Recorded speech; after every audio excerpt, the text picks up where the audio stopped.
मेरा नाम सुशांत है। मैं और मेरी माँ जज साहब के घर में नौकरी किया करते थे। मेरी माँ साफ सफाई करती थी और मैं अपनी माँ के साथ उनके काम में हाथ बंटाने के लिए चला जाता था। सोचता था कि मैं भी वहाँ काम करूँगा तो मुझे भी कुछ पैसे मिलेंगे। अक्सर मैं और माँ जज साहब की लाइब्रेरी की सफाई कर रहे थे। उसमें मौजूद किताबें देखकर मुझे उनको पढ़ने का शौक आता था, इसलिए माँ तो साफ सफाई में लग जाती थी और मैं खामोशी से लाइब्रेरी से कोई भी किताब निकालकर एक कोने में बैठकर उसे पढ़ने लग जाता था। मैं किसी काबिल बनना चाहता था। किताब पढ़ने के साथ साथ मैं अपनी परीक्षा की भी तैयारी कर रहा था। इतने में ही जज साहब की पत्नी यानी कि इस घर की मालकिन ने मुझे गुस्से से देखा और मुझ पर इतने इल्जाम लगाए कि मुझे घर से ही जाने के लिए कह दिया। हालांकि ये नौकरी मुझे और मेरी माँ को बड़ी मुश्किल से मिली थी। उनकी बेटी भी मुझे घर से निकालने में कामयाब रही थी, मगर नौकरी से निकल जाने के बाद हमारे हालात ऐसे हो गए कि हम दर दर की ठोकरें खाने लगे। हम पर बहुत बुरा समय गुजरा, लेकिन हर इंसान का समय एक जैसा नहीं रहता। समय बदलता जरूर है और मेरा समय भी जब बदला तो मैं और मेरी माँ काफी दिनों से बहुत परेशान थे। मेरा इंटर कंप्लीट हो चुका था। मैं अभी आगे और पढ़ना चाहता था, किसी काबिल बनना चाहता था, मगर मैं बहुत परेशान था कि यहाँ तक कि जो मैंने पढ़ाई की थी वही मेरे लिए बहुत बड़ी मुसीबत का सामना थी। मेरी उम्र 5 साल थी जब मेरे पिताजी मुझे इस दुनिया से छोड़कर चले गए थे। उनके मरने के बाद माँ ने ही मुझे पाल पोस कर बड़ा किया, मेरी हर ख्वाहिश को पूरा किया। हालांकि उनके लिए मेरी किसी भी ख्वाहिश को पूरा करना कोई आसान बात नहीं थी। जब पिताजी जिंदा थे तो उन्होंने मेरा एडमिशन स्कूल में करवाया था। उस समय मैं नर्सरी में पढ़ता था। मेरा नर्सरी अभी पूरा भी नहीं हुआ था कि पिताजी इस दुनिया से चले गए और उसके बाद मेरी माँ के लिए अकेले मेरी परवरिश करना बहुत मुश्किल हो गया था। किसी रिश्तेदार ने, किसी आस पड़ोसी ने, किसी ने भी हमारा साथ नहीं दिया। माँ बहुत परेशान रही, जिसकी वजह से मेरी पढ़ाई भी रुक गई थी और फिर दोबारा से प्राइवेट स्कूल नहीं जा सका। मगर जैसे जैसे मैं बड़ा होता गया, मेरे दिल में शिक्षा के प्रति लगाव बढ़ता चला गया। मैं जब अपने आसपास के बच्चों को स्कूल जाते हुए देखता तो मेरी आंखों में नमी उतर आई थी और मैं अपनी माँ से जिद किया करता था कि मुझे भी पढ़ने जाना है, मगर माँ की इतनी हैसियत ही नहीं थी। फिर एक दिन हमारे घर पर सरकारी स्कूल से कुछ टीचर्स एडमिशन करने के लिए आए थे। मेरी जिद करने पर माँ ने जबरदस्ती मेरा एडमिशन वहां पर करवा दिया था और इस तरह मेरी यह ख्वाहिश पूरी हो गई। उस स्कूल में फीस तो भले ही नहीं चाहती थी, मगर मेरी माँ मुझे किताबें और स्कूल बैग लाकर दिया करती थी। मैं बहुत खुश था और मेरी इन्हीं छोटी छोटी खुशियों से मेरी माँ भी खुश हो जाया करती थी। पिताजी के जाने के बाद हमारे दिन बहुत बुरे गुजरे थे। खाने पीने के लाले पड़ रहे थे। वो दिन मुझे बहुत अच्छे से याद है जब मुझे बहुत तेज की भूख लग रही थी और मैं माँ से खाना खाने के लिए जिद कर रहा था, बुरी तरह से रो रहा था। वो मुझे बार बार समझा रही थी कि बेटा घर में कुछ भी नहीं है, मैं तुम्हें खाने के लिए क्या दूं, जबकि मैंने खुद भी 2 दिन से कुछ नहीं खाया है। मैं बार बार उनसे जिद किए जा रहा था कि मुझे तो खाना ही चाहिए। शायद मैं उस समय बच्चा था और मेरा रोना और जिद करना मेरी माँ को बहुत परेशान कर रहा था। वैसे भी कोई माँ अपनी औलाद को भूखा कैसे देख सकती है। मेरी माँ से भी मेरी भूख देखी नहीं जा रही थी। काफी देर तक मैं रोता रहा। मेरी माँ ने जैसे तैसे किचन में खाना खंगालने की कोशिश की, मगर उन्हें कुछ नहीं मिला। मुझे इतनी तेज की भूख लगी हुई थी कि मैं रोते रोते बेहोश हो गया था। जब मेरी माँ ने मेरी बेहोशी वाली हालत देखी तो वो चीख पड़ी थी। उन्हें लगा कि अगर उनके बेटे को खाना नहीं मिला तो वो अपना दम तोड़ देगा।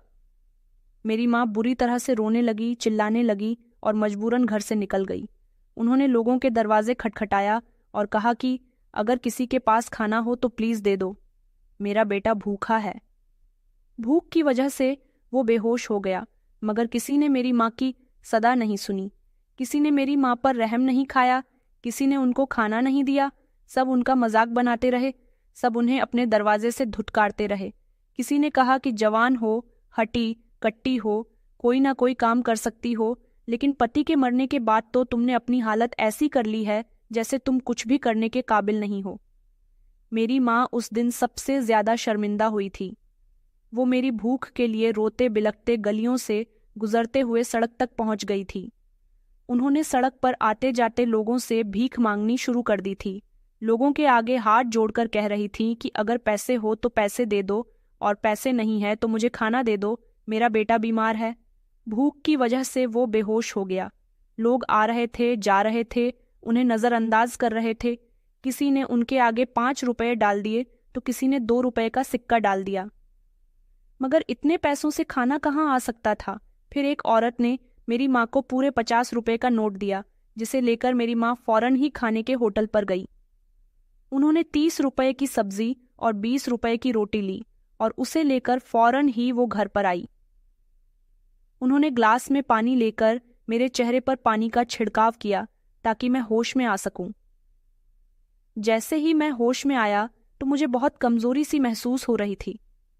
मेरी माँ ने जल्दी से मुझे उठाकर बिठाया और कहने लगी कि देख बेटा, मैं तेरे लिए खाना लेकर आई हूं, अब तो खुश हो जा। उस दिन मेरी माँ सबसे ज्यादा रोई थी। मैंने उनकी आंखों में आंसुओं के साथ साथ उनके चेहरे पर आने वाली परेशानी और आंखों से निकलने वाले दर्द को भी अच्छी तरह से महसूस किया था। तब से ही शायद उन्होंने फैसला कर लिया था कि मैं अब अपने बेटे को भूखा नहीं रहने दूंगी, कुछ भी करके उसका पेट भरूंगी। मेरी माँ ने एक फैक्ट्री में नौकरी ढूंढ ली थी। सुबह सवेरे में स्कूल चला जाता था। वहां से आने के बाद मैं सारा दिन घर में रहता था। शाम को 6 बजे तक मेरी माँ फैक्ट्री से काम करके आ जाती थी। फैक्ट्री में पैकेजिंग का काम हुआ करता था, जहां मेरी माँ को इतने पैसे मिल जाते थे कि हम दोनों माँ बेटे का गुजारा ठीक तरीके से हो रहा था। मेरी माँ कम उम्र में ही विधवा हो गई थी। अकेली औरत का तो वैसे भी ये समाज दुश्मन है। वहां फैक्ट्री में मेरी माँ को कई ऐसे मर्दों से सामना करना पड़ा था जो उनकी इज्जत पर गंदी नजर रखते थे। मैं देखता था, माँ फैक्ट्री से घर आती थी तो बहुत ज्यादा उदास होती थी, बहुत थकी हुई होती थी, और कभी कभी तो मेरे सो जाने के बाद पापा की फोटो अपने सीने से लगाकर उनको सारी बातें बताया करती थी। लेकिन अब मैं धीरे धीरे बड़ा हो रहा था। उन्हें लगता था कि वो मुझे सुला चुकी हैं, मगर मैं उनकी सिसकियां सुनकर जाग जाता था, उन्हें खामोशी से देखता रहता था, उनकी सारी बातें सुनता रहता था। एक दिन तो उन्होंने पिताजी की तस्वीर देखकर उनसे शिकवा किया था कि तुम मुझे इतनी जल्दी छोड़कर क्यों चले गए? तुम्हें पता था ना कि इस दुनिया में मेरे पास तुम्हारे अलावा कोई भी नहीं है। मैं तुम्हारी खातिर अपना सब कुछ छोड़कर आई थी और तुम मुझे और हमारे बेटे को तरह छोड़ गए। हमारी जिंदगी बहुत बुरी गुजर रही है। मैं अपने बेटे को हर तरह से खुश रखने की कोशिश करती हूँ, उसकी ख्वाहिश पूरी करने की कोशिश करती हूँ। आखिर उसका भी हक है, वो भी अपनी माँ से उम्मीदें रखता होगा। तुम्हें नहीं पता, मैं जब फैक्ट्री जाती हूँ तो वहाँ कोई ऐसे मर्द हैं जो मुझे अजीब नज़रों से घूरते हैं। आज तो फैक्ट्री में काम करने वाले राजू ने हद ही कर दी। मैं ऊपर वाली मंजिल पर सामान लेने के लिए गई थी, वो भी मेरे पीछे पीछे आ गया और वहाँ उसने मेरे अकेले होने का फायदा उठाने की कोशिश की। वो मेरे साथ जबरदस्ती करने लगा। ये तो अच्छा हुआ कि मेरे चीखने चिल्लाने पर फैक्ट्री की 2 औरतें वहां पर आ गईं और उन्होंने राजू की खूब पिटाई की। सोचो, अगर वो मेरे साथ कुछ गलत कर देता तो मेरा क्या होता, मेरे बेटे का क्या होता? इतना कहकर मेरी माँ फूट फूट कर रोने लगी थी। माँ की तकलीफ उनके शब्दों में बयां हो रही थी। माँ की पूरी बात सुनकर मैं भी बहुत रोया था। उस दिन मुझे अपनी माँ की तकलीफ का अच्छे से अंदाजा हुआ था और तभी से मैंने फैसला कर लिया था कि अब मैं अपनी माँ का रखवाला बनूंगा। वो कहीं भी नौकरी करने के लिए जाएंगी, मैं उनके साथ जाया करूंगा। अपनी माँ का ख्याल रखने की जिम्मेदारी अब मैं उठाऊंगा। कोई भी मेरी माँ को अगर गंदी नज़र से देखने की कोशिश करेगा तो मैं उससे अपनी माँ को बचाऊंगा और एक दिन ऐसा कामयाब इंसान बनूंगा कि अपनी माँ को कभी काम करने नहीं दूंगा। उन्हें कहूंगा कि तुम आराम करो और अब तुम्हारा बेटा कमाएगा। अगले दिन मैं स्कूल नहीं गया। माँ कहने लगी कि बेटा स्कूल नहीं जा रहे। मैंने कहा, माँ मैं हमेशा आपके साथ रहूंगा, आप मेरे लिए कितना कुछ करती हो। अब जहां भी आप जाओगी मैं आपके ही साथ जाया करूंगा। माँ कहने लगी कि नहीं बेटा, ऐसी बातें मत करो, तुम्हारे लिए पढ़ाई बहुत जरूरी है और तुम्हें तो पढ़ना बहुत पसंद है। मैंने कहा, माँ लेकिन मैं आपके साथ भी रहना चाहता हूँ। आप जहां फैक्ट्री में काम करने जाती हो वहां मैं भी आपके साथ चलूंगा, मैं भी कुछ काम कर लिया करूंगा। मेरी बात सुनकर माँ की आंखों में आंसू आ गए थे। उन्होंने कहा कि नहीं बेटा, तुम मेरी सबसे कीमती अमानत हो। मैं तुमसे तुम्हारा बचपन नहीं छीनना चाहती, जब तक तुम बड़े नहीं हो जाते तब तक तुम अपनी जिंदगी को अपने हिसाब से जियो। तुम पढ़ना चाहते हो तो पढ़ो, खेलना कूदना करना चाहते हो तो खेलो, लेकिन काम की बातें मत करो। मैंने अपनी माँ से उनके साथ जाने के लिए बहुत जिद की, लेकिन वो मुझे अपने साथ नहीं लेकर गई। फिर मजबूरन मुझे स्कूल ही जाना पड़ा। मुझे याद था जब मैं बहुत छोटा था तब अपने माता पिता दोनों का लाडला था। मेरे पिताजी मेरे बहुत नखरे उठाया करते थे और उस समय हमारी जिंदगी बहुत अच्छी गुजर रही थी। फिर अचानक पिताजी इस दुनिया से चले गए और सब कुछ बदल गया। माँ मुझे रात को अपने पास लेटाकर अक्सर पिताजी की ही बातें बताया करती थीं कि जब मैं छोटा था तो पिताजी कहते थे कि हमारा बेटा एक दिन बहुत बड़ा आदमी बनेगा, और मैं अपने मन में सोचता था कि मैं अपने पिताजी का कहना ज़रूर पूरा करूँगा। मैं एक दिन ज़रूर बड़ा आदमी बनूंगा। बड़ा आदमी बनना या बड़े सपने देखना हम लोगों की हैसियत नहीं होती, लेकिन सपने तो अमीर और गरीब हर इंसान को ही आते हैं, और ऊपर वाला चाहे तो पूरे भी हो सकते हैं। मैंने अपनी पढ़ाई में खूब ध्यान देना शुरू कर दिया था। मैं मन लगाकर पढ़ाई किया करता था, और जब स्कूल से आ जाता था तो माँ जिस फैक्ट्री में काम करती थी वहाँ भी चला जाता था। मैं उस समय 12 साल का था। मुझे फैक्ट्री में जाने की इजाज़त तो नहीं थी, मगर मैं वहीं बाहर खड़े होकर बार बार अपनी माँ के लिए प्रार्थना करता रहता था। माँ का इंतज़ार करता था। मैं सोचता था कि अगर मुझे कभी भी कोई गड़बड़ नज़र आई है, ऐसा महसूस हुआ कि मेरी माँ को कोई खतरा है, तो मैं फौरन ही फैक्ट्री के अंदर चला जाऊंगा और अपनी माँ को बचा लूंगा। ये ख्याल मेरे दिमाग में हमेशा रहता था। मगर जब माँ ने मुझे फैक्ट्री के बाहर रोज़ खड़े हुए पाया तो वो मुझे बहुत डांटने लगी कि तुम यहाँ पर क्यों आ जाते हो और क्यों इतने लंबे समय तक यहाँ पर खड़े रहते हो। मैंने माँ से कहा था कि आपका बेटा आपकी देखभाल करने की। माँ ने मेरे गाल पर धीमे से एक छोटा सा चपट लगाया और कहने लगी कि बेटा, तुम्हें मेरी देखभाल करने की नहीं बल्कि अपनी देखभाल करने की ज़रूरत है। घर चलो, साथ बैठकर खाना खाएंगे। मेरी माँ को इतना टाइम नहीं होता था कि वो घर में खाना बना सके, इसलिए वो फैक्ट्री से लौटते समय बाजार से ही खाना लेकर आ जाती थी। हम लोग 2 टाइम के नहीं, दिन में सिर्फ एक ही टाइम का खाना खाया करते थे।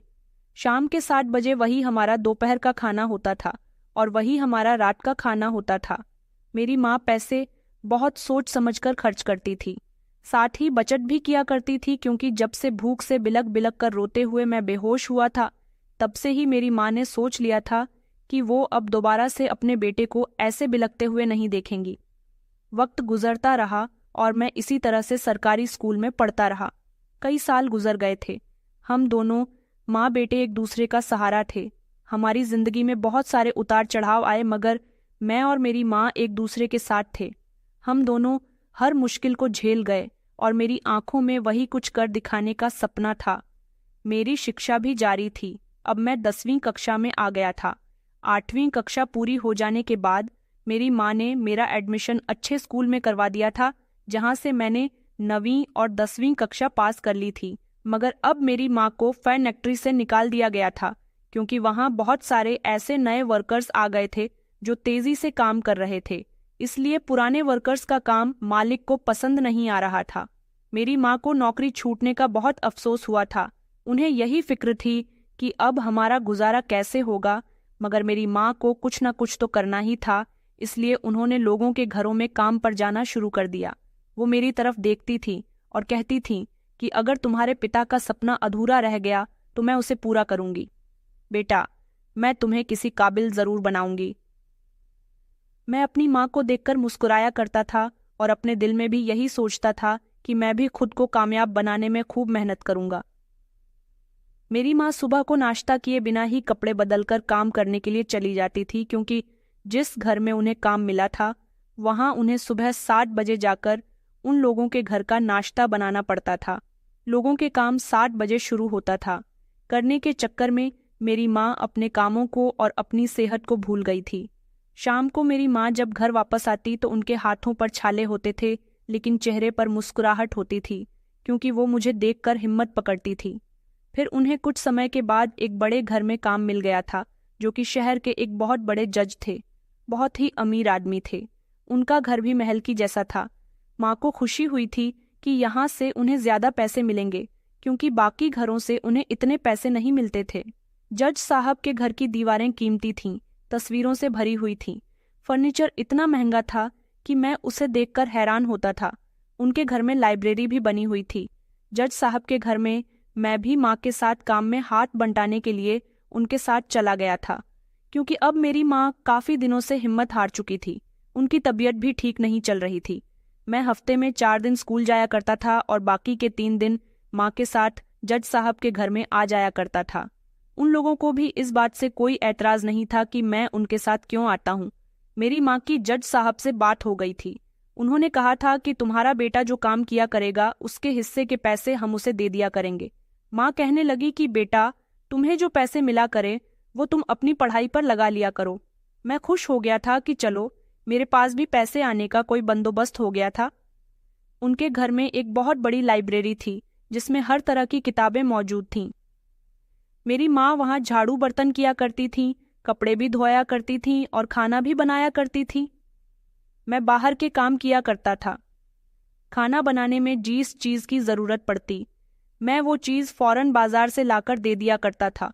बाकी के काम भी किया करता था। माँ खाना बनाया करती थी और मुझे भी काम पर लगा दिया गया था। मैं सफाई करता था, माँ के साथ फर्श धुलवाता था और फिर दूसरे वाले पोषण का झाड़ू पोछा करने के लिए चला जाता था। बाहर का सामान लाता था, लेकिन मेरा ध्यान हमेशा लाइब्रेरी की तरफ चला जाता था। मैं जब भी माँ के साथ वहाँ डस्टिंग करने के लिए जाता तो कुछ देर के लिए किताबों के बीच खो जाता था। मैंने वहाँ रखी हुई कानून की किताबें भी पढ़नी शुरू कर दी थीं। मुझे पता ही नहीं चलता था कि कब वक्त गुजर जाता है। मेरी माँ भी जब मुझे कोने में किताबें पढ़ते हुए देखती तो मुझे डिस्टर्ब नहीं करती थी, क्योंकि उन्हें भी पता था कि उनके बेटे को शिक्षा से कितना लगाव है। मेरी पढ़ाई भी चालू थी और जज साहब के घर का काम भी। वक्त गुजरता जा रहा था। मुझे 1-2 घंटे ऐसे ही गुजर जाते थे। इन किताबों के बीच खोए हुए मुझे किताबों की खुशबू बहुत अच्छी लगने लगी थी। इन शब्दों में मुझे वो रोशनी नजर आने लगी थी जिसकी मुझे तलाश थी। वहाँ की हवा में एक अजीब सा सुकून था और मैं हर दिन वहाँ जाकर कुछ नया सीखता था। जज साहब के घर में उनकी एक जवान बेटी, जो लगभग मेरी ही उम्र की थी और उनकी पत्नी रहा करती थी, उनकी बेटी रिया बहुत ज़्यादा सुंदर थी। वो बिल्कुल एक सपने की तरह लगती थी। लंबे बाल, बड़ी आंखें, नर्म आवाज़ और गुस्से से भरा हुआ अंदाज। वो कभी मेरी तरफ नज़र उठाकर भी नहीं देखती थी, जैसे मैं उसके लिए सिर्फ एक साया हूँ। वो मुझे बहुत अच्छी लगने लगी थी। मैं उसके इर्द गिर्द घूमता रहता था, लेकिन वो मुझे नज़रअंदाज कर दिया करती थी। मैंने कभी उससे बात करने की कोशिश ही नहीं की थी, क्योंकि मेरी इतनी जुर्रत है। लेकिन हर बार जब वो मेरे सामने से गुजरती थी तो मेरे दिल की धड़कनें तेज़ हो जाती थीं। रिया मुझे सच में बहुत कीमती लगती थी। उसके हाथों में हमेशा कोई ना कोई किताब होती थी। उसके कदम हमेशा नरमी से पड़ते थे, जैसे ज़मीन पर भी उसका हक सबसे ज़्यादा हो। मुझे उससे कोई उम्मीद नहीं थी, क्योंकि मैं जानता था कि वो कहाँ और कैसे है और मैं कहाँ खड़ा हुआ हूँ, लेकिन फिर भी उसका चेहरा मेरी यादों में रहता था। माँ और मैं शाम को जब घर आते तो माँ सबसे ज़्यादा थकी हुई होती थी और कहती थी कि बेटा, मैं तुम्हारे लिए काफ़ी कुछ कर रही हूँ और आगे भी मुझे तुम्हारे लिए कुछ करने की ज़रूरत पड़ी तो ज़रूर करूँगी। मेरी माँ मेरी हिम्मत बढ़ाया करती थी। मैंने भी फैसला कर लिया था कि एक ना एक दिन कामयाब ज़रूर बनूंगा। अपनी माँ का सर गर्व से ऊंचा ज़रूर करूंगा, लेकिन अब उनकी आंखों में वो चमक नहीं रही थी जो पहले हुआ करती थी। मैं इस लम्हे में सोचता था कि मेरे पिता ने जो सपना मेरे लिए देखा था और मैं जो अपनी माँ के लिए करना चाहता हूँ, क्या वो यही था? क्या मेरी किस्मत में सफाई करना ही लिखा हुआ था? मेरा इंटर कंप्लीट हो गया था। मुझे किसी ने एडवाइस दी थी कि तुम सिविल परीक्षा दे दो, तुम कामयाब हो जाओगे। मुझे अच्छी तरह से याद है वो रात जब मैंने पहली बार इस ख्याल को सीरियस लिया था। मैंने खुद से वादा कर लिया था कि मैं हार नहीं मानूंगा और एक ना एक दिन पुलिस ऑफिसर बनकर रहूंगा। मैंने अपनी माँ को बता दिया था कि मैं पुलिस ऑफिसर बनना चाहता हूँ। उन्होंने मेरी आंखों में कुछ देखा था, शायद उम्मीद, शायद जुनून, शायद वो रोशनी जिसकी वो तलाश में थी। मेरे एक दोस्त ने मुझे पूरी तरह से सपोर्ट किया। उसने कहा कि मुझे आवेदन करना चाहिए। उसने खुद ही सिविल परीक्षा के लिए मेरा आवेदन कर दिया था। उसने कहा कि तैयारी के लिए जो भी चाहिए वो मुझे देगा। वो मेरा बहुत अच्छा दोस्त था और मुझे बचपन से ही जानता था। मैंने दिन रात पढ़ाई शुरू कर दी थी। मैंने पुराने नोट्स जमा किए, लाइब्रेरी से नई किताबें पढ़ीं, इंटरनेट की मदद ली, पुरानी परीक्षा क्वेश्चन पेपर सॉल्व किए। मैं रातों को जागता रहता था और दिन में काम करता था। मेरी माँ रात को चुपचाप मेरे लिए दूध रख दिया करती थी और सुबह जल्दी उठकर मेरे लिए प्रार्थना करती थी। मैंने हर लम्हे को कीमती समझा था। मैंने सपना देखना नहीं छोड़ा था, क्योंकि मुझे यकीन था कि अगर मैंने हिम्मत नहीं हारी तो एक दिन मैं ज़रूर कुछ बन जाऊंगा। उन दिनों की मेहनत मेरे अंदर एक नई ताकत भर रही थी। मेरी उंगलियों में कपकपाहट थी, आंखों में थकान थी, लेकिन दिल में एक आग जल रही थी जो बुझने का नाम नहीं लेती थी। मैं जानता था कि अमीर होना किस्मत से होता है, लेकिन कामयाब बंदा मेहनत से होता है, और मैं वही कामयाबी चाहता था जो मेरे पिता का सपना और मेरी माँ की मेहनत को साकार कर सके। मैंने अपनी तैयारी पूरी करनी शुरू की तो ये मेरे लिए किसी चमत्कार से कम नहीं था कि मुझे सारी किताबें वही जज साहब की लाइब्रेरी में मिल गई थीं जिनकी मुझे ज़रूरत थी। मेरे पास सुविधा तो नहीं थी कि मैं महंगी किताबें खरीदता या किसी बड़ी कोचिंग एकेडमी में एडमिशन लेता, लेकिन शायद मेरे इरादे सच्चे थे और मेरी नीयत में कुछ ऐसे तड़प थी जो मुझे हर बार इस लाइब्रेरी की तरफ खींच कर ले आती थी। वहाँ हर किताब मेरे लिए खजाने से कम नहीं थी।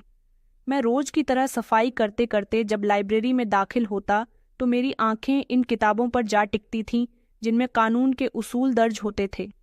मैं उन्हें धीरे से उठाता था और जैसे ही मौका मिलता जगह देखकर पढ़ने के लिए बैठ जाता था। मेरी माँ मुझे ऐसी कंडीशन में देखकर खुश हुआ करती थी, मगर उन्होंने मुझे एक बात कही थी। कहने लगी थी कि बेटा, हमारी किस्मत इतनी अच्छी नहीं हो सकती, और वो शब्द मेरे दिल में गहरे जख्म की तरह उतर गए थे। लेकिन मैं जानता था कि माँ के दिल में मायूसी की जगह मोहब्बत है, वो बस हालात से हार गई है। मैंने उन्हें तसल्ली दी थी, मगर कुछ कहा नहीं था, लेकिन दिल में एक फैसला कर लिया था कि अगर वक्त इजाज़त नहीं देगा तो मैं खुद को बदल लूँगा। मालकिन की बेटी रिया मुझे पहली बार उस समय नज़र आई थी जब मैं नीचे हॉल की सफाई कर रहा था। वो सफ़ेद कपड़े पहने हुए, बाल बिखरे हुए, सोफे पर बैठी हुई थी और किताबें पढ़ रही थीं। मैं वहीं एक कोने में खड़ा उसे देखता रहा।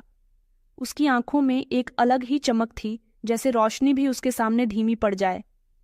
उसका अंदाज ऐसा था जैसे वो खुद को किसी और की दुनिया का हिस्सा समझती थी। जब उसने सिर उठाकर मुझे देखा तो एक लम्हे के लिए मेरी सांसें रुक गईं, लेकिन अगले ही लम्हे उसने आंखें फेर लीं और तेज शब्दों में कहने लगी कि तुम यहाँ पर क्या कर रहे हो? नौकर हो, नौकर के तरीके से रहो, जाओ और अपना काम करो। उसके शब्दों में ऐसा घमंड था। मेरी नज़र खामोशी से झुक गई थी। मैं सफाई करने लगा। उस दिन के बाद जब भी मैं उसे देखता मेरी नज़रें खुद ब खुद झुक जाती थीं, लेकिन दिल में एक जज्बा उठने लगता था। मुझे कभी उसके बिहेवियर पर गुस्सा नहीं आया था। मुझे उसकी बातें बुरी नहीं लगती थीं। शायद उसे मोहब्बत ही कुछ ऐसी हो गई थी। वो जब भी मुझसे बात करती थी तो गुस्से से ही बात करती थी।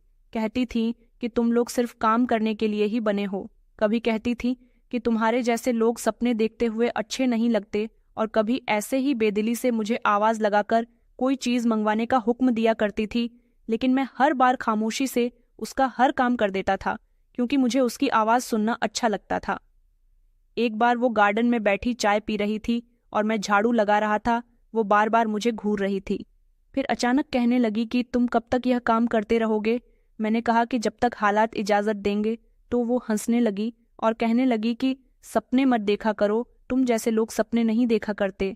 यह बात मेरे दिल पर जा लगी थी, लेकिन मैंने फिर भी कुछ नहीं कहा था और सर झुका लिया था, फिर अपने काम में लग गया। एक दिन वो अपने दोस्त के साथ बैठी हुई थी। उसने मुझे आवाज़ दी और कहा कि ये देखो, ये वही लड़का है जो हमारी लाइब्रेरी की किताबें चोरी करता है और फिर पढ़ने का बहाना करता है। उसके दोस्त ने जोर से हंसना शुरू कर दिया। रिया ने कहा, अगर ये कभी कुछ बन गया तो मैं इसके सामने सर झुका दूंगी। वो मेरी इंसल्ट कर रही थी। उसके शब्द मेरे दिल में तीर बनकर उतर रहे थे, लेकिन मैंने कोई जवाब नहीं दिया। उसकी बातों में मेरे लिए बेइज्जती थी, लेकिन मुझे महसूस होता था कि वो जानबूझकर ऐसा कर रही है। शायद उसके दिल में कुछ और था। एक दिन बारिश हो रही थी और रिया गैलरी में खड़ी हुई थी। मैंने छतरी ले जाकर उसके सर पर कर दी। उसने एक लम्हे के लिए मुझे देखा और फिर छतरी मेरे हाथ से झटक दी और कहने लगी कि अपनी औकात में रहा करो, तुम नौकर हो, नौकर ही रहोगे, ये काम तुम्हारे लिए ही बने हैं। मैंने खामोशी से पीछे हटकर छतरी बंद कर ली और वापस अंदर आ गया। उस दिन भी मैंने कुछ नहीं कहा था, पर दिल में एक फैसला कर लिया था कि अगर कभी कुछ बन गया तो रिया को जरूर दिखाऊंगा कि मैं सिर्फ सफाई करने वाला नहीं हूँ। मैंने उसके लिए कभी गलत सपने नहीं देखे। मैं उससे इज्जत के रिश्ते की उम्मीद करता था। मैं चाहता था कि अगर किस्मत ने मेहरबानी की तो मैं उसे वो मुकाम दूंगा जो एक औरत को मिलना चाहिए, लेकिन तब तक सिर्फ दिल ही मेरे साथ था, किस्मत नहीं। एक दिन मैं किचन में पानी लेने के लिए गया तो वहां पर रिया खड़ी हुई थी। उसने मुझसे कहा कि तुम्हें शर्म नहीं आती, दिन रात काम करते हो फिर भी कुछ नहीं बन सके। मैंने कहा, अगर किस्मत ने पलटा खाया तो सब कुछ बदल जाएगा। वो जोर जोर से हंसने लगी और कहने लगी कि हर गरीब इंसान यही कहता है और हर बेरोजगार इंसान भी ऐसा ही सोचता है, और ये सोचते सोचते वो मर जाता है। मैं चुपचाप वापस आ गया, लेकिन मेरे दिल में एक आग सी लग गई थी। मैंने उस दिन के बाद भी अपनी मोहब्बत को दिल में दबाए रखा था। मैंने कभी उस पर कोई इल्जाम नहीं रखा था। मैंने उसकी घमंड को उसकी परवरिश का हिस्सा समझा। मैंने उसकी सख्त बातों को भी दिल से कबूल कर लिया था, क्योंकि मुझे उससे मोहब्बत थी और मैं अपनी इस मोहब्बत को सच साबित करना चाहता था। जब भी रिया मेरे करीब आती थी, मेरी दिल की धड़कनें बढ़ जाती थीं। मैं उसकी हर बात याद रखता था, हर शब्द मेरे दिमाग में कैद हो जाता था। वो मेरे सपनों का हिस्सा बन चुकी थी, लेकिन मैं जानता था कि मेरे सपने अभी किसी भी काबिल नहीं थे। एक दिन वो मेरे करीब आई और कहने लगी कि अगर तुम कभी कुछ बन गए तो शायद मैं तुम्हें पहचान भी ना सकूं। मैंने सिर्फ एक बात कही थी कि वक्त सबको पहचानना सिखा देता है। फिर वो भी हंसकर चली गई थी। मैंने उसके बाद ज्यादातर खामोश रहना ही बेहतर समझा था। उसके शब्दों में सख्ती के बावजूद भी मेरी मोहब्बत कम नहीं हुई थी। मैं चाहता था कि अगर जिंदगी ने मुझे एक मौका दिया तो मरिया को अपने दिल की बात जरूर बताऊंगा। वो बात जो कभी जबान पर भी नहीं लाया था, वो जज्बा जो सिर्फ मेरे चेहरे से झलकता था, वो सपना जो सिर्फ आंखों में तैरता था। लेकिन उस समय मैं खामोश रहा, क्योंकि मेरी औकात सिर्फ खामोशी की इजाजत देती थी। मेरा दिन रिया की यादों के सहारे ही गुजर जाता था। बस मैं उसे दूर दूर से देखकर ही खुश होता रहता था। जब रात होती तो सब सो जाते थे और मैं रात को अपने आंगन में बैठकर मोबाइल के टॉर्च से पढ़ाई करता रहता था। मेरी आंखें जलती थीं, कपकपाती थीं, लेकिन मेरे दिल में जो रोशनी थी वो इन सब तकलीफों से ज्यादा रोशन थी। मैं अपने ख्यालों में गुम एक नई जिंदगी बसा चुका था। लेकिन एक दिन जब मैं लाइब्रेरी में किताबों में खोया हुआ था, तब अचानक मालकिन आ गई। उनके चेहरे पर गुस्सा था। उनकी आवाज में वही शक्ति थी जो हमेशा होती थी। वो रुकी और कहने लगी कि तुम यहाँ काम करने के लिए आए हो या फिर पढ़ाई करने के लिए? तुम यहाँ पर क्या कर रहे हो? उस दिन मेरे साथ माँ सफाई करने के लिए नहीं आई थी। मैंने कहा था कि आप कोई दूसरा काम कर लो, सफाई मैं खुद कर लूंगा। उनकी नजर मेरी गोद में रखी किताबों पर पड़ी, जिस पर वो चौंक गईं, जैसे उन्हें आंखों पर विश्वास नहीं हो रहा हो। उन्होंने सख्त शब्दों में पूछा कि ये किताबें क्यों पढ़ रहे हो? क्या इन्हें चोरी करने का इरादा है? बेचोगे इनको? तुम जानते भी हो कि ये कितनी महंगी किताबें हैं। तुम जैसे लोग तो इसी काम के लिए जाने जाते हैं, चोरी चाकरी के लिए। मैंने कहा, नहीं मालकिन, मैं चोरी नहीं कर रहा। मैं बस पढ़ने के लिए ही ये किताब उठाई है। मैं सिविल परीक्षा देना चाहता हूँ और अपनी तैयारी कर रहा हूँ। ये किताबें सारा दिन ऐसी ही पड़ी हुई होती हैं और बिल्कुल सावधानी से इनको इनकी जगह पर रख देता हूँ। मैंने कभी कोई किताब खराब नहीं की, न इन पर कोई निशान डाला। आप चाहें तो खुद देख सकती हैं। मेरे वो शब्द सुनने के बाद जैसे उन्हें कुछ याद आ गया हो। उन्होंने ताना देते हुए अंदाज में कहा कि तुम परीक्षा दोगे, अपनी शक्ल देखी है, हुलिया देखा है, तुम्हारी इतनी औकात है कि तुम्हें यहाँ काम के लिए रखा है। यह सपने देखने के लिए तुम्हें क्या किसी ने एडमिशन दिलवा दिया जो तुम यहाँ पढ़ाई कर रहे हो? किताबें वापस रखो और आइंदा इन्हें हाथ भी मत लगाना। इतना कहकर वो पलटकर चली गई थी। उन्होंने मुझे बुरी तरह से डांट दिया था। जब वो चली गईं तो मैंने दबी जुबान में कहा कि इतना भी घमंड किसी को नहीं होना चाहिए। शायद ये शब्द मेरे होठों से निकले थे। एक शिकवा था, शायद ही मेरे अंदर के जख्मों की आवाज थी। लेकिन मेरी बदकिस्मती थी कि मालकिन वापस आ गई थी और उन्होंने मेरी बात सुन ली थी।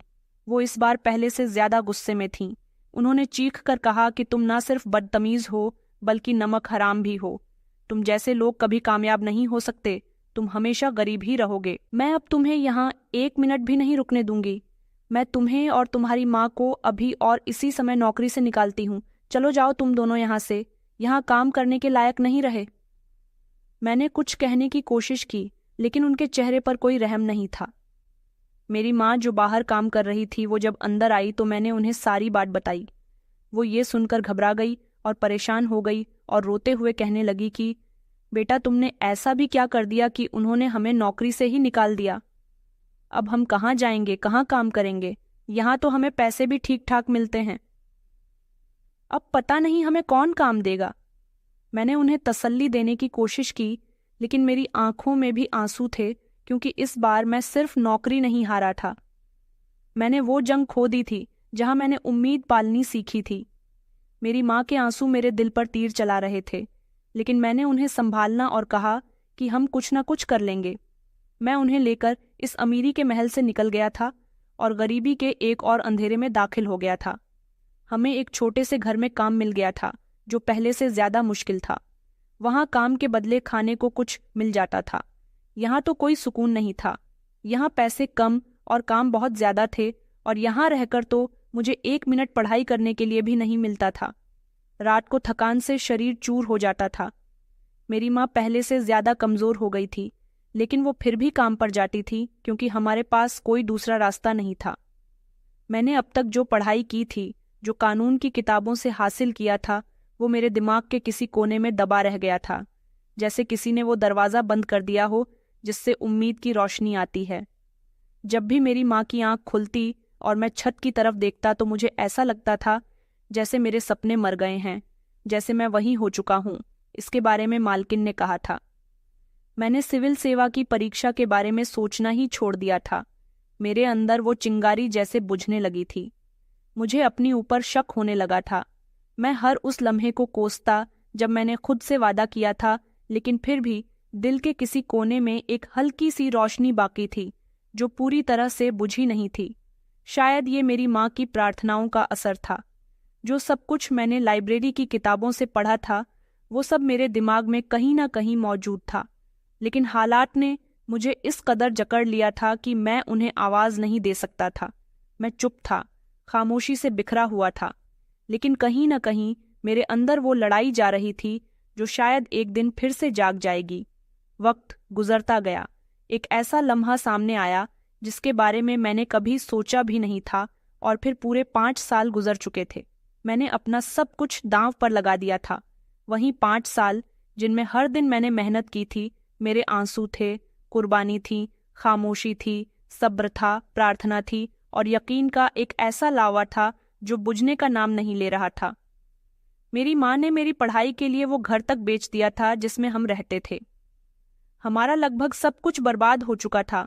मैं जब हिम्मत हार गया था कि मुझे सिविल परीक्षा नहीं देनी, तब मेरे वही दोस्त ने, जब मुझे पहले सहारा दिया था, उसने ही अभी सहारा दिया और कहने लगा कि तुम परीक्षा जरूर दोगे। मैंने कहा मुझे खुद पर भरोसा नहीं रहा, तो उसने कहा कि मगर यार, मुझे तुम पर पूरा भरोसा है, तुम परीक्षा जरूर दोगे, एक बार ट्राई करने में क्या जाता है। मैंने परीक्षा दी, फिर मेरी परीक्षा सफल रही। मुझे ट्रेनिंग के लिए भेज दिया गया। सरकार ने जब शिक्षा के प्रति मेरा लगाव देखा तो मुझे कामयाब बनाने में सरकार ने भी मेरी पूरी मदद की थी, और फिर फाइनली मैं एक पुलिस इंस्पेक्टर बन गया था। अपने ही शहर का एक पुलिस स्टेशन दे दिया गया था, जहां की सारी जिम्मेदारी मुझ पर आ गई थी। मुझे अपनी कामयाबी पर खुद भी विश्वास नहीं हो रहा था। ये दिन मेरी जिंदगी का सबसे बड़ा दिन था। मेरी माँ भी बहुत खुश थी। उनका कहना था कि मेरे बेटे ने कर दिखाया। अब तुम्हारे पिता की आत्मा को शांति मिलेगी, और मेरी सारी मेहनत का फल मुझे मिल गया। मेरी मेहनत का फल भी मुझे मिल चुका था। मेरी माँ की मेहनत भी सफल हो चुकी थी, और मैं अपने इलाके का पुलिस इंस्पेक्टर बन गया था। मेरी नौकरी लग गई थी और सैलरी भी आने लगी थी। मेरे घरेलू हालात ठीक हो गए थे। मेरी माँ ने लोगों के घरों में काम करना छोड़ दिया था। कई सालों तक उन्होंने इतनी मेहनत की थी। अब जब उन्हें अपनी जिंदगी में आराम नसीब हुआ था, तब वो बहुत खुश हो रही थी। उन्होंने मुझे ढेर सारा आशीर्वाद दिया था। मेरे पास एक दिन एक ऐसा केस आया था, एक क्रिमिनल था जिसे मुझे अरेस्ट करना था, जिसके पीछे मैं कई दिनों से पड़ा हुआ था। काफ़ी समय से मेरे मुखबिर उसके पीछे लगे हुए थे, मगर अब मुझे खबर मिली थी कि वो हाथ लग ही गया है। वो एक लड़की से शादी करने जा रहा है। मैंने ठान लिया था कि आज मैं उसे अरेस्ट करके ही रहूंगा। वो काफ़ी सारे गैरकानूनी कामों में शामिल था, जिसके लिए उसे पकड़ना बहुत ज़रूरी था, क्योंकि उसके पकड़े जाने से वह अपने बाकी के साथियों का भी नाम बता देता। इस तरह उनकी पूरी गैंग पकड़ी जाती। मुझे जैसे ही पता चला कि वो आज शादी करने जा रहा है, किसी भोली भाली लड़की की जिंदगी बर्बाद करने जा रहा है, मेरे आदमियों ने मुझे बता दिया था कि वो जिस लड़की से शादी करने जा रहा है उसे पसंद करता है। ऐसे मौके पर अगर हम उसे पकड़ लेंगे तो हमारा ही फायदा होगा। मैंने किसी को खबर नहीं लगने दी और मैं फौरन अपनी टीम को लेकर लोकेशन पर पहुंच गया था। जैसे ही मैं वहां पहुंचा तो वो दूल्हा बनकर मंडप में बैठा हुआ था। मैंने पहुंचते ही उसे अरेस्ट कर लिया। वो लड़की वालों को भी झांसा दे चुका। उसने अपनी पहचान बदल ली थी और इस लड़की से शादी करने के लिए उसने लड़की के परिवार वालों से बहुत सारे झूठ बोले थे। शरीफ इंसान बनने की एक्टिंग की थी। हालांकि वो बहुत सारे गैरकानूनी कामों में शामिल था, एक बहुत बड़ा मुजरिम था। मैंने जैसे ही उसके हाथों में हथकड़ियां पहनाई, वो कांपने लगा, भागने की कोशिश कर रहा था, मगर अब उसकी कोई भी चाल कामयाब नहीं होने वाली थी। इतनी ही देर में एक औरत मेरे कदमों में गिर पड़ी। दूसरी तरफ एक आदमी मेरे सामने हाथ जोड़कर खड़ा हुआ था। उन्होंने कहा कि बेटा, ऐसा मत करो, ये हमारा होने वाला दामाद है, हमारी बहुत बेइज्जती होगी, हमारी बेटी की शादी इसके साथ होने वाली है, हमारे दामाद को क्यों अरेस्ट कर रहे हो? जैसे ही मैंने उन दोनों के चेहरे पर ध्यान दिया तो ये लोग कोई और नहीं बल्कि जज साहब और उनकी पत्नी थे, जिनके घर में एक समय पहले मैं और मेरी माँ काम किया करते थे, जिनकी पत्नी ने मुझे और मेरी माँ को घर से निकाल दिया था। इसका मतलब ये था कि रिया की शादी इस इंसान के साथ होने जा रही थी। मेरे हवलदार उसके हाथों में हथकड़ियां पहनाकर उसे गाड़ी में ले जाकर बैठ गए थे। जज साहब तो मुझे पहचान गए थे, लेकिन जैसे ही उनकी पत्नी की नज़र मुझ पर पड़ी वो दंग रह गई और कहने लगी कि उन्होंने मुझे सड़क से लेकर पेड़ तक देखा था, जैसे यकीन नहीं कर पा रही हो कि मैं वही इंसान हूँ जो कभी उनके घर में नौकर की तरह काम किया करता था। मैंने कहा कि मालकिन मैं ही हूँ। पहले तो उन्हें विश्वास नहीं आया। मैंने कहा, आप हमेशा मेरी मजाक बनाया करती थी कि मैं कभी कामयाब नहीं हो सकता। देखिए, आज मैं एक पुलिस इंस्पेक्टर बन गया हूँ और आज आपकी बेटी की जिंदगी इस दरिंदे से बचाने के लिए आया हूँ। शायद कुदरत ने मुझे आपके लिए भेज दिया है। शायद ऊपर वाला भी ऐसा ही चाहता है कि मुझे मसीहा बनाकर यहाँ भेजे। उन्होंने कहा कि लेकिन तुम इतने काबिल कैसे हो गए? उनके मुंह से तो जैसे आवाज ही नहीं निकल रही थी। रिया को जब ये बात पता चली कि उसके होने वाले पति को पुलिस अरेस्ट करके ले गई है, तो वो दौड़ती हुई दुल्हन के कमरे से बाहर निकली। जैसे ही उसकी नज़र मुझ पर गई तो वो भी अपनी आंखें मलने लगी थी। मैंने जज साहब के सामने हाथ जोड़कर कहा कि मैंने आपके घर में नौकरी की, आपका नमक खाया, लेकिन कभी आपके साथ गद्दारी नहीं की। सच ये है कि आपका होने वाला दामाद कोई मामूली या शरीफ इंसान नहीं है। वो एक बहुत बड़ा गैंगस्टर है, बहुत सारे गैरकानूनी काम करता है। वही नहीं बल्कि उसकी पूरी गैंग चल रही है। उसने एक दिन आपकी बेटी को मॉल में देखा था, तब उसे वो बहुत पसंद आई थी, लेकिन जब उसे पता चला कि आप जज हैं तो उसने सोचा कि जब आपको उसके बारे में सारी सच्चाई पता चलेगी तो आप उसको खुद ही कड़ी से कड़ी सजा दिलवा सकते हो। इसीलिए उसने एक शरीफ माता पिता का अरेंजमेंट किया, पैसे देकर उनको आपके घर लेकर आया, आपकी बेटी का रिश्ता मांगा। आपके सामने जो भी जाहिर किया वो सब झूठ था। वो सिर्फ आपकी बेटी को हासिल करना चाहता था और उसकी शादी के बाद वो उसे बहुत दूर ले जाना चाहता था। उसने सोच लिया था कि शादी के बाद वो आप लोगों से कोई कॉन्टैक्ट नहीं रखेगा। वो दिल के हाथों मजबूर हो गया था, इसलिए एक जज की बेटी को अपनी पत्नी बनाकर यहाँ से फरार हो जाने का इरादा रखता था। मुझे ये सारी बातें इसलिए पता हैं क्योंकि मैं इस केस पर काफ़ी समय से काम कर रहा हूँ, मगर मुझे ये नहीं पता था कि वो आप लोगों की बेटी रिया है, जिसकी शादी उसके साथ होने जा रही है। हमारे लिए आज उसे अरेस्ट करना बहुत ज़रूरी था। मैं शर्मिंदा हूँ कि आपकी बेटी की डोली नहीं उठ सकी, लेकिन आपको भी खुश हो जाना चाहिए कि आपकी बेटी का हाथ गलत हाथों में जाने से बच गया। वहाँ खड़े सारे लोग मुझे हैरानी से देख रहे थे। पूरी कहानी सुनने के बाद रिया की तो जैसे आंखों में आंसू बहने लगे थे। जज साहब को इस बात का यकीन नहीं आया तो उन्होंने पुलिस स्टेशन में फ़ोन करके मेरा पूरा रिकॉर्ड निकलवाया। जब उन्हें पता चल गया कि मैं सच में इस इलाके का पुलिस इंस्पेक्टर हूँ, तब उनको मुझ पर विश्वास हुआ था। मैं वहाँ से जाने लगा, लेकिन तभी मैंने पलटकर कहा, मैं बहुत शर्मिंदा हूँ कि आपकी बेटी की आज शादी नहीं हो सकी, लेकिन मैं आप लोगों से एक रिक्वेस्ट करता हूँ। आप लोग मेरी बात को सोचना ज़रूर। मैंने हमेशा आप सबकी इज्जत की है। आप लोगों ने भले ही मेरे बारे में जो सोचा हो, मगर मैं रिया को शुरू से ही पसंद करता हूँ। रिया तो मुझसे नफरत करती है, मैं जानता हूँ, क्योंकि आप लोगों को लगता था कि गरीब इंसान कभी कुछ नहीं बन सकता। गरीब इंसान कामयाब नहीं हो सकता। कामयाब होने के लिए पैसे की ज़रूरत नहीं होती है। इंसान के दिल में लगाव होना चाहिए। अपने सपने पूरे करने का हुनर होना चाहिए, जो कि मुझ में भरपूर था। मेरी माँ की प्रार्थनाएं मेरे साथ थीं और मेरी खुद की कोशिशों ने आज मुझे इस मुकाम तक पहुँचा दिया। मैं आपकी बेटी को एक्सेप्ट करने के लिए तैयार हूँ। इस बारे में सोचना ज़रूर। इतना कहकर मैं वहाँ से निकल आया था। रात के समय जब मैं घर आया तो मैंने अपनी माँ को पूरी बात बताई। माँ कहने लगी कि बेटा, मुझे बहुत खुशी हो रही है।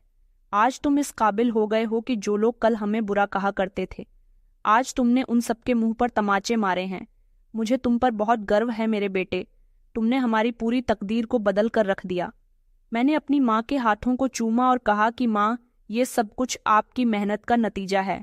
अगले दिन मैं हैरान रह गया था जब हमारे घर की डोर बेल बजी। मैं जैसे ही दरवाज़ा खोलने के लिए गया तो दंग रह गया कि दरवाजे पर जज साहब, उनकी पत्नी और रिया खड़े हुए थे। रिया की नज़रें झुकी हुई थीं। मेरी माँ ने उनको घर में बुलाया और उनको खूब इज्जत दी। मालकिन हाथ जोड़कर कहने लगी कि बहन, मैं तुमसे और तुम्हारे बेटे से माफ़ी मांगती हूँ।